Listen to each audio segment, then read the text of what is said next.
Here's the best way to get jacked in 2024 using science.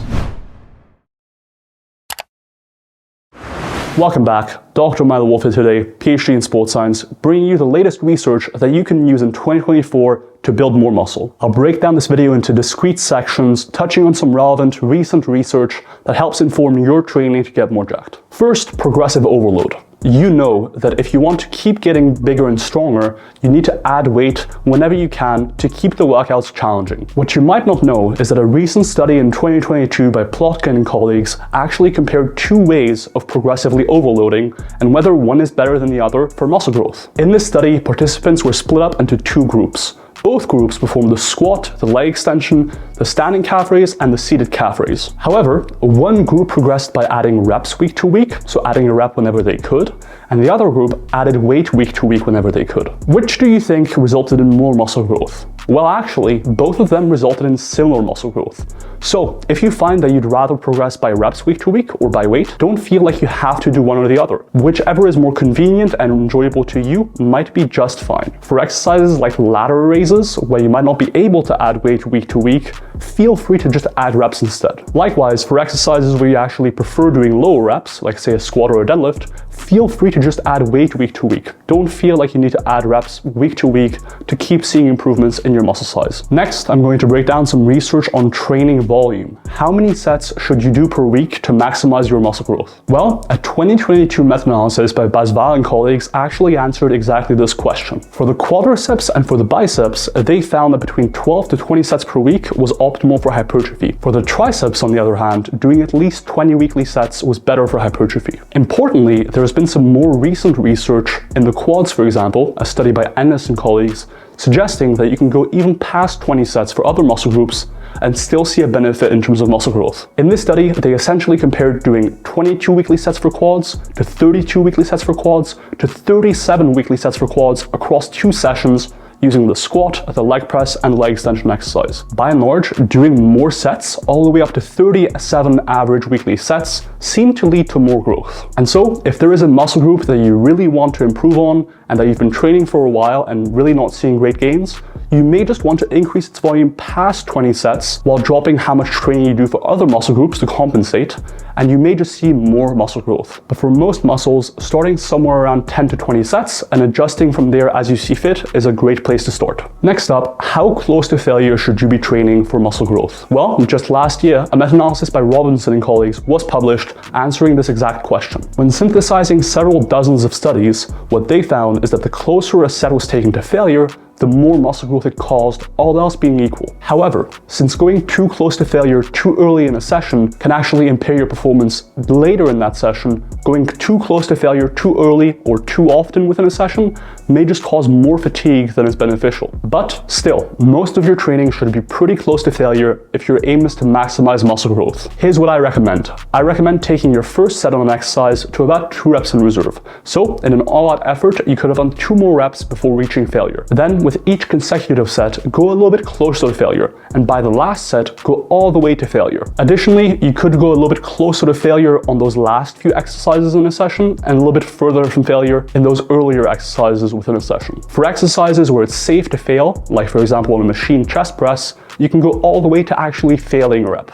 For other exercises, like a barbell bench press without a spotter, consider just stopping the set when you feel like you can't do another one. This way, most of your training is pretty close to failure, but you don't get the negative effects of going too close to failure all the time in your training. And by taking that last set to failure, you're also able to see whether or not you're truly pushing yourself as hard as you think you are. Next up, should you do low reps or high reps if you want to build muscle? Well, a study by Lasavicius and colleagues actually answered exactly this question.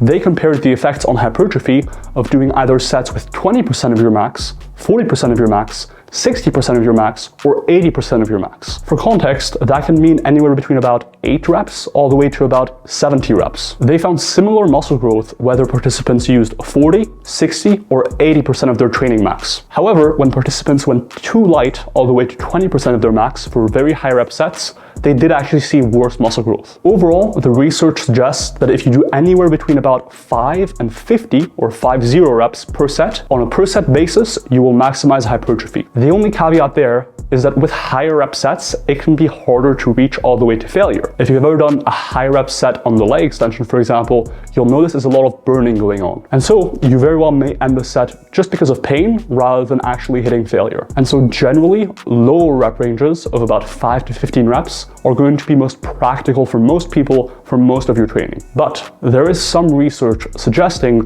that you want to include a variety of rep ranges in your training to maximize muscle growth. So while I recommend doing most of your training in the 5 to 20 rep range, doing some higher rep training is probably going to be beneficial if you want to maximize muscle building. Next up, what exercises should you do to build muscle? Well, I have a whole series on that very concept on my channel, but here's the breakdown. If you're pressed for time, pick exercises that are time efficient. So exercises that use dumbbells, stack loaded machines, or cables are great choices because usually they involve minimal setup and you can just adjust the weight very quickly. It's essentially plug and play. Use exercises that are sufficiently stable, so no doing curls on a Bosu ball. Use exercises that will likely be limited by the target muscle. And finally, pick exercises that emphasize the stretched position. Indeed, a meta-analysis by Wolf and colleagues, wait a minute, that's me, found that focusing on the stretch when you're lifting, like for example by using lengthened partials and only doing the part of the full range of motion that has your muscle most stretched,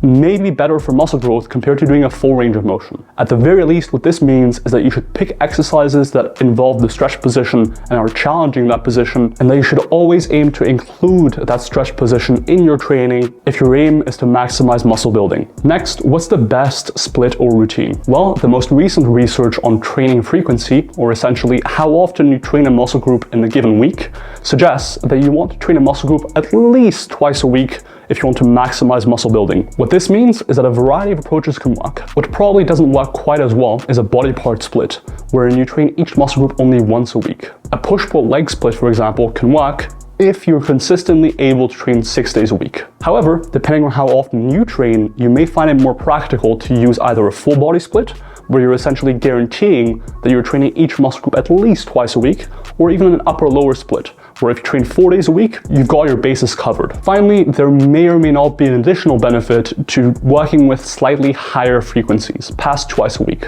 And so, yet again, a full body split may be slightly better in that regard. Next up, if you want to maximize muscle growth, do you need to bulk? The answer is probably. There was actually a recent study in 2023 by Helms and colleagues that looked at the impact of being at maintenance versus being in a surplus on hypertrophy. They found very few differences in terms of muscle growth, whether you're just at maintenance or essentially not bulking at all, versus being in a surplus and gaining weight. However, there has been previous research, and I have a whole video on that somewhere here, suggesting there is a slight benefit of bulking on your muscle growth. However, it likely isn't as large as a lot of people used to convey. So, if you want to maximize your muscle building, do consider getting into about a 1% of body weight gained per month surplus. For most people, that's around a 100 to 300 calorie surplus. However, if you're okay with just getting very good muscle growth, not maximum muscle growth, you could probably get that with just maintenance. And if you're someone who dreads cutting or who has trouble losing weight, then maintenance can actually be a great approach according to the latest science. Next up, how much protein should you be eating?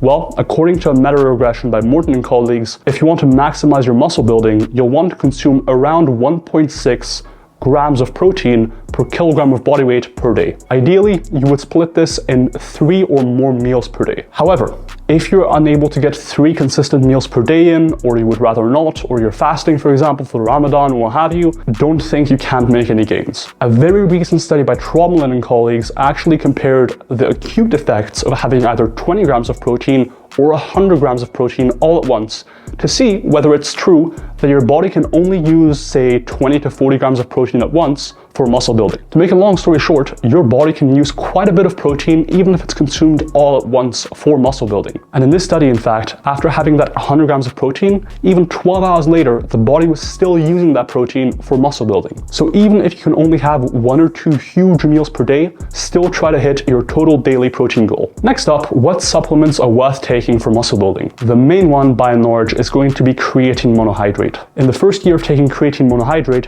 you may see as much as about 3 pounds of additional muscle growth. Creatine monohydrate is by far the most well-established supplement on the market for muscle building. And to be honest, it's the only supplement I would recommend wholeheartedly. The other two that are more situational are caffeine and citrulline malate. I would only take caffeine before a workout if you're working out in, say, the early afternoon or morning, because having a large dose of caffeine at once can actually impact your sleep even as late as 10 to 12 hours later. And so unless you're training in the morning, I wouldn't really recommend taking caffeine. However, there is some evidence suggesting that taking caffeine before a session can increase your muscle growth. The same goes for citrulline malate. There is some evidence suggesting it can increase your performance when you're in the gym, and so it may or may not increase your muscle growth as well. However, both caffeine and citrulline malate are a bit more optional. I'll have some dosages and timings for each supplement on the screen. And finally, how long should you be sleeping to maximize muscle building? Well, for most people, you should be sleeping at least 7 hours a night. You should be feeling pretty rested throughout the day, so if you don't feel rested with 7 hours, consider doing more. And finally, if you need an alarm clock to wake up in the morning, that's a sign you may not be sleeping sufficiently. On the other hand, if you find yourself waking up before your alarm clock goes off, but you still feel well rested throughout the day every day, that's a good sign that you're getting sufficient sleep to maximize muscle building. That's the video, broke down some of the latest research on how to build muscle in 2024. If you like the video, please comment, like, subscribe. If there's anything you want to see me cover, leave a comment down below and I'll get to it. If you want me to handle your training and nutrition, check out my coaching services somewhere here above. In the meantime, have a phenomenal day and I will see you next time. Peace.